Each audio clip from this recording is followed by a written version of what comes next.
Ads లేకుండా latest episodes చూడండి. దీంతో నీకు అవసరం ఏంటి? ఎందుకు తడబడుతున్నావు? ఎందుకు జవాబు చెప్పలేకపోతున్నావు? ఎందుకు సైలెంట్గా ఉంటున్నావు? ఏమ్మా, నిన్నొక పార్సల్ వస్తే మెడ నొప్పి అని చెప్పావు. ఇప్పుడు ఇదేంటి అంటే నువ్వు చెప్పట్లేదేంటి? అంటే దాని విషయంలో శ్రీవల్లి మర్చిపోతుందని గుర్తు చేశాను. కానీ ఈ విషయంలో మరి శ్రీవల్లే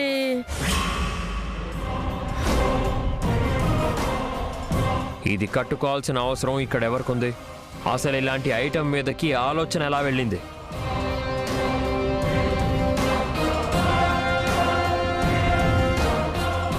నేనే బుక్ చేశానన్నయ్య.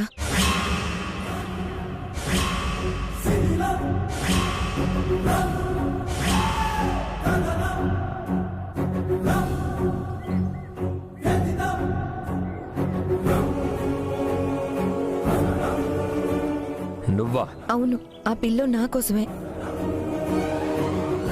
ప్రెగ్నెన్సీ లేని వాళ్ళకి కదా ఇది అవసరం. నీకెందుకు? భర్త చేతగాని వాడయ్యాడని డ్రామాల్లో ట్రై చేస్తున్నావా?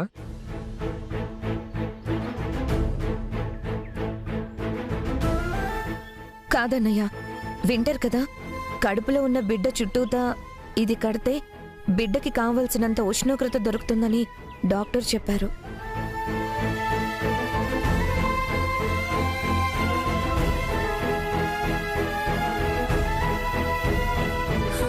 ఇవి నా షోరూంలో కూడా ఉంటాయి. నువ్వు కొత్తగా వింతగా చెప్తున్నావు వీటి గురించి.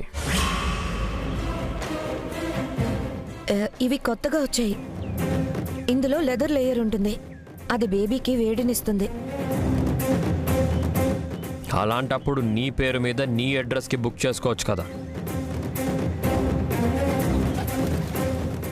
సామ్రాట్, చెల్లి అవుట్ హౌస్లో ఉంటుంది. దానికి సపరేట్ అడ్రస్ ఉండదు కదా. అంతా ఏంటి అడ్రస్సే కదా. అందుకే శ్రీవల్లి బుక్ చేసినట్టుంది. అంతే కదా శాన్వి? అవును.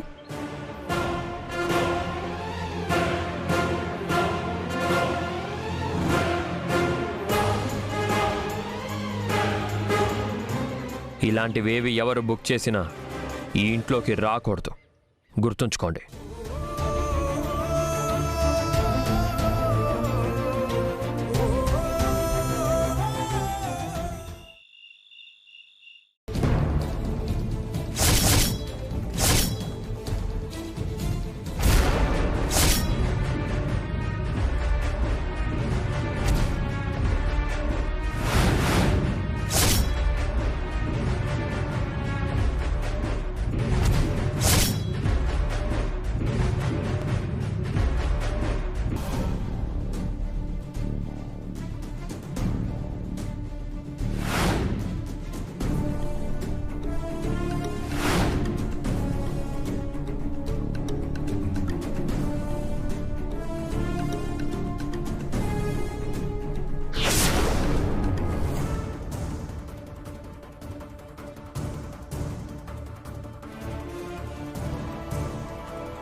ఏదో ఒక రాత రాసి నన్ను బెదిరిస్తుండ్రు.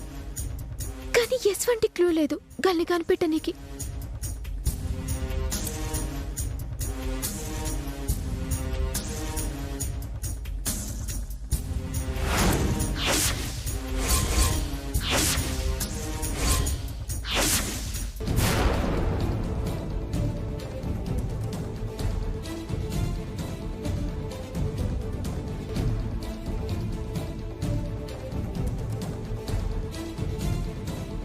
ఈ మంట గుర్తేంది ప్రతి చిట్టిలున్నది?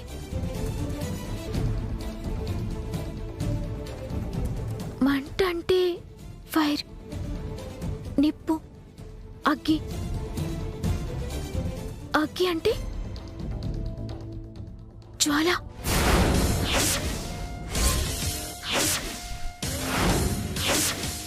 జ్వాల అంటే నిజం. జ్వాలకి ఎరికైందా? జ్వాలనికి ఇదంతా చేస్తుందా? కానీ జ్వాలకి తెలియనికి ఛాన్సే లేదే.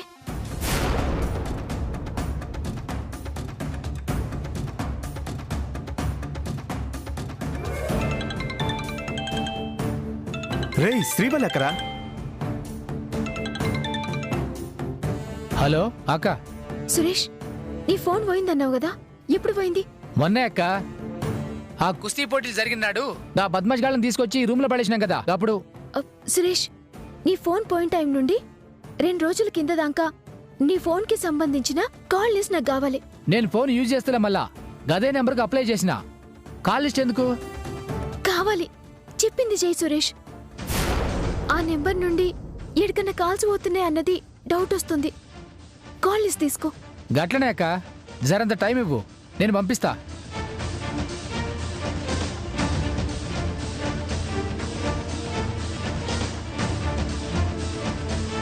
శ్రీవల్లి, ఇక్కడేం చేస్తున్నావు?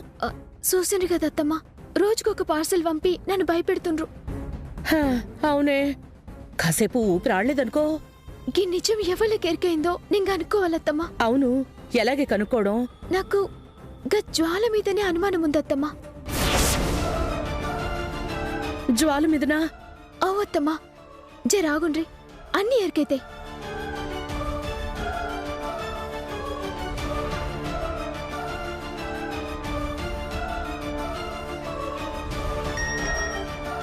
వచ్చింది.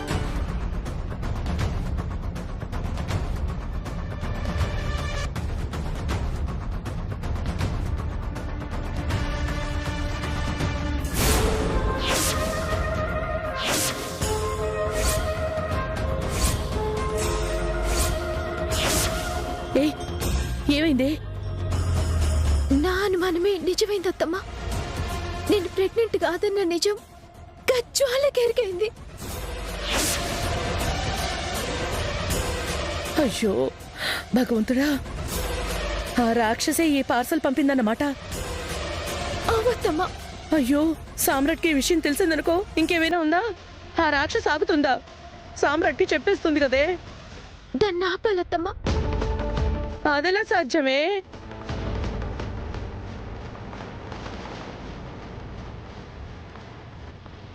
జ్వాలతోటి మాట్లాడాలి.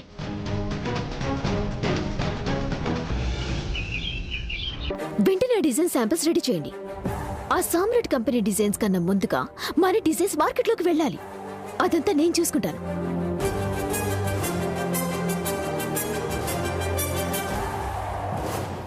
నేను మళ్ళీ కాల్ చేస్తాను. Welcome Srivalli, welcome. The great business men Samrat Srimathi గారికి జ్వాల స్వాగతం పలుకుతోంది. ఏంటిది కళా నిజమా? గెలుపుని గొడుగులా పట్టుకునే శ్రీవల్లి, విజయాన్ని వడ్డానల్లా చుట్టుకునే శ్రీవల్లి, జ్వాల అంటే అసహించుకునే శ్రీవల్లి నా ఇంటికి రావటమా? ఎట్టెట్టా? ఏంటి విషయం? నీ ఫేస్, నీ వాళకం చూస్తుంటే ఏదో కాళ్ళ బేరానికి వచ్చినట్టుంది.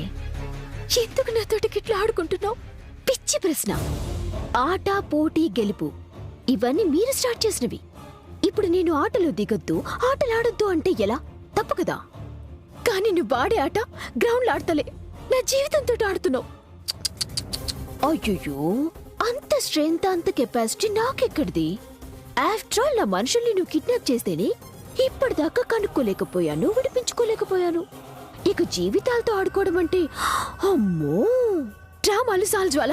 నాకు ప్రెగ్నెన్సీ లేదని, కడుపుతోటున్నట్టు నా భర్తని నమ్మిస్తున్నానని నీకు తెలుసని నాకెరకనే.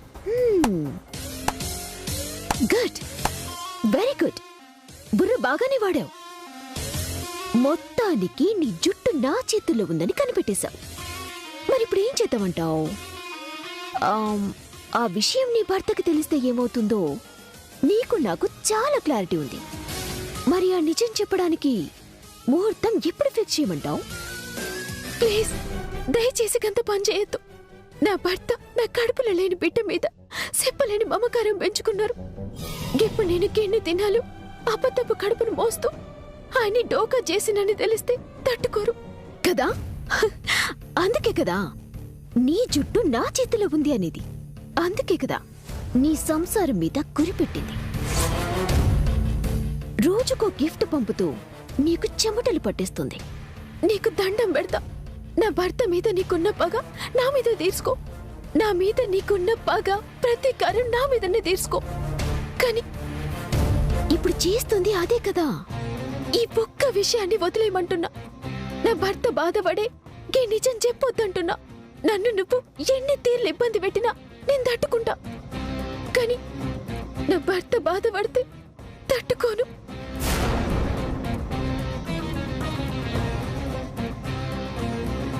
అబ్బబ్బబ్బబ్బబ్బబ్బా, నువ్విలా దండం పెడుతూ ఉంటే నీకు దండం పెడతానని అంటుంటే నా తలపై ఐస్ పెట్టినట్టుగా ఉంది. నువ్వలా తక్కి తక్కి మాట్లాడుతుంటే ప్రపంచాన్ని జయించినట్టుంది. ఇంత ఆనందాన్ని ఎలా వదులుకోను? నీకు పుణ్యం ఉంటే జోలా కాస్త కనికరం చేయి. మళ్ళా నీ విషయంలోకి నేను రాను. కనుక ఈ విషయం నా భర్త చెప్పొద్దు. ఆపు నీ సోది. నీ వల్ల నీ భర్త వల్ల నేను ఎన్ని నిద్రలేని రాత్రులు గడుపుంటాను. మీరు నన్ను ఓడిస్తుంటే వార్నింగ్లు ఇస్తుంటే నువ్వు నన్ను ఎత్తెవ చేస్తుంటే ఎంత కుమిలిపోయింటాను. ఇంకెప్పుడు గట్ల జరగదు. ఏదన్నా మీరు వ్యాపారంలో చూసుకోండి. నేనెప్పుడు మీ నడుమకి రాను. నన్ను నమ్మను. నా పంతాన్ని తగ్గించుకోను. నా పగ చల్లారేది కాదు. నీకు కడుపు లేదన్న విషయం నీ భర్తకి తెలియాలి. వాడు కుమిలి కుమిలి ఏడవాలి.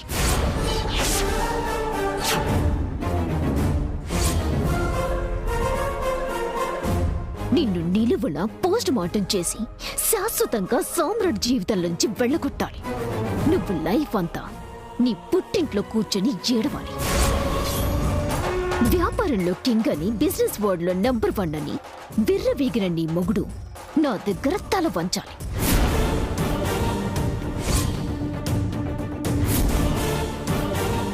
వంద మెట్లపైనున్న నీ మొగుడు వ్యాపారంలో పర్సనల్ లైఫ్ లో అధపాతాళానికి పడిపోవాలి. నా కాళ్ళ దగ్గరికి రావాలి.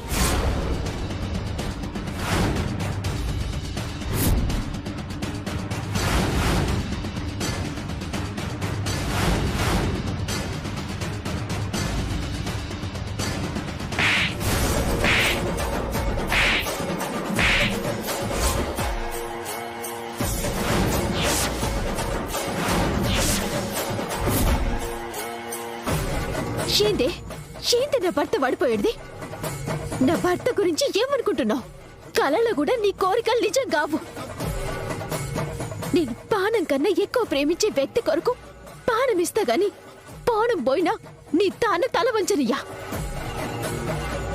ఏం చేస్తావే? నా కడుపు అబద్ధమన్న నిజం నా భర్తకి చెప్తావు గంతే కదా. చెప్పు. ఏదైనా నేను ఎదుర్కొంటా. నా భర్త కాళ్ళు పట్టుకొని నా సంసారాన్ని కాపాడుకుంటా. కానీ నీ ముంగట అంగుళం కూడా దగ్గనియ్యా. నాకు చాలా హ్యాపీగా ఉంది శ్రీవల్లి. నువ్వు నన్ను కొట్టినందుకు బాధ లేదు, కోపము లేదు. ఎందుకంటే ఎంత రిక్వెస్ట్ చేసిన నువ్వు అంత ఆవేశపడ్డావంటే నేను సక్సెస్. నీకు అంతులేని బాధ, చెప్పలేని భయం, లెక్కలేని ఫ్రస్ట్రేషన్ ఉంది అని అర్థమైంది. ఇది చాలు ఆట రసవత్తరంగా మారడానికి. కానీ నువ్వు ఆవేశపడ్డట్టు నేను ఆవేశపడ్డు. ఈ నిజం చెప్పినా ఎదుర్కొంటాను అన్నావు కదా. ట్రై చెయ్యి. ఏ రోజు ఏ క్షణంలో నీ మొగుడికి నిజం చెప్తాను నాకే తెలీదు. జ్వాల, నువ్విక్కడికొచ్చి ఫెయిల్ అయ్యావు. నిన్ను రప్పించి నేను విజయం సాధించాను. ఇక తోకు ముడుచుకొని వెళ్ళావు. నన్ను ఎదుర్కోవటానికి రెడీగా ఉంటావు.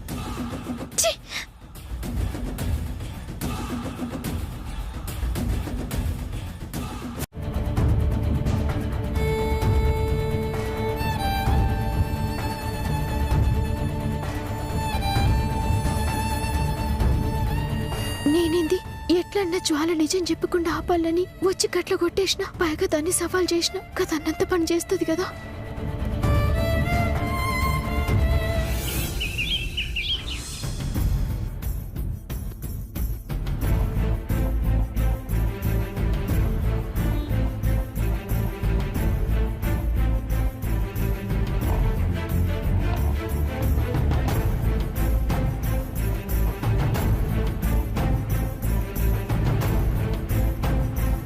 సామ్రాట్ రా కూర్చో.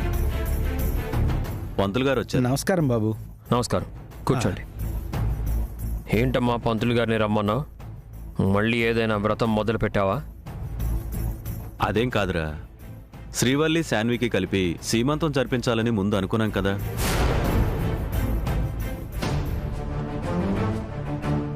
నువ్వే కదా ఆ రోజు చెప్పావు. కానీ అప్పుడు మంచి రోజులు లేవని ఆగాం. ఇప్పుడు అన్నీ మంచి రోజులే కదా, అందుకే ఆ కార్యక్రమం ఏదో జరిపిస్తే బాగుంటుందని నేనే పంతులు గారిని పిలిపించాను.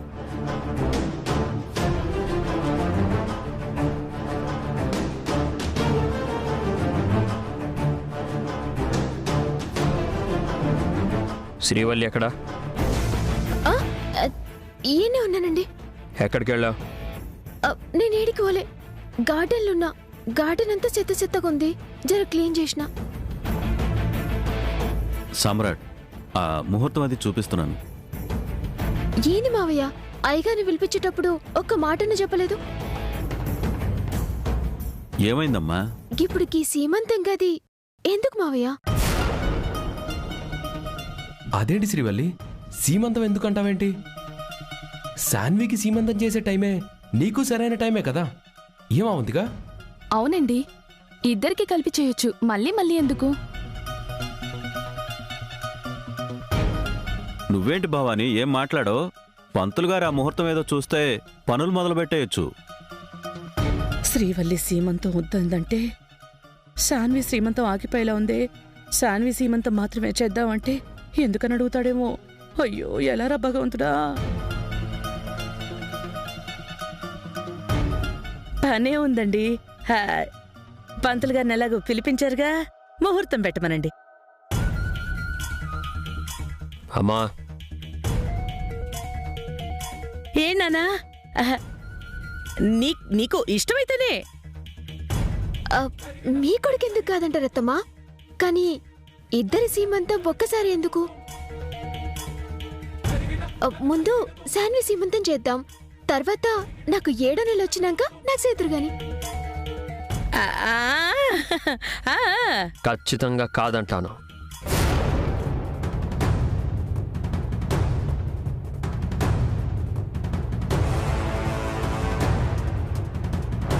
ఇన్నరా, మీ కొడుక్కి ఇష్టం లేదట, శాన్వికి ఒక్కదానికే చేయండి.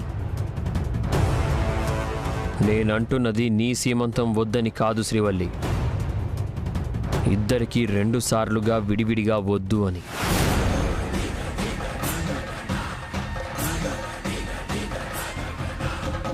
అలాగే నాన్న, ఇద్దరికీ కలిపే కదా చేయాలనుకున్నాం. పంతులు గారు అలాగే ముహూర్తం పెడతారు. పంతులు గారు మంచి ముహూర్తం చూడండి. అలాగే. పంతులు గారు ఒక్క నిమిషం.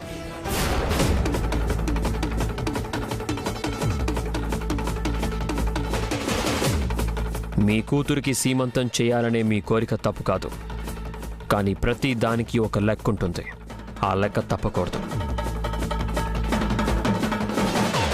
తోడబుట్టిన దానికి సీమంతం చేయడానికి లెక్కలేంటి నాన్నా? ఉంటాయి. వాళ్ళకి మనసు పుట్టినప్పుడు ప్రేమించుకున్నారు, మీకు నచ్చినప్పుడు వాళ్ళ పెళ్లి చేశారు. మీ ఇష్టానికి వాళ్ళని నా ఇంట్లో పెట్టారు. వాళ్ళకి కష్టం కలగకుండా అల్లుడితో వ్యాపారం చేయించారు. వ్యాపారానికి నా చేత డబ్బులిప్పించారు.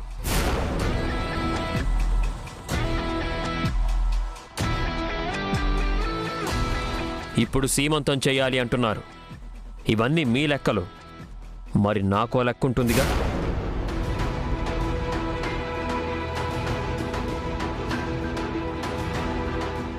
₹1,00,000 ఇస్తే వ్యాపారం చేసి లక్ష్మీదేవిని కిందకి దింపుతానన్నాడు కదా మీ అల్లుడు.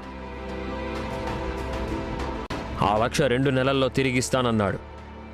ఇప్పటికి 6 నెలలు అవుతుంది. వ్యాపారం ఏమైంది? నేనిచ్చిన 1,00,000 ఏమైంది?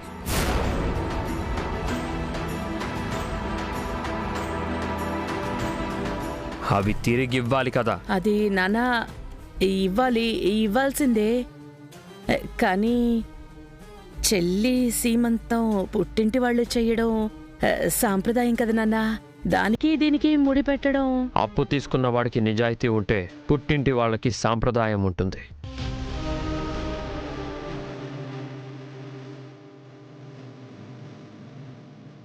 మీరు ఏరి కోరి తెచ్చుకున్న అల్లుడు ఆ నిజాయితీకి నీళ్లు వదిలేస్తే నేను సాంప్రదాయానికి సమాధి కట్టాల్సి వస్తుంది.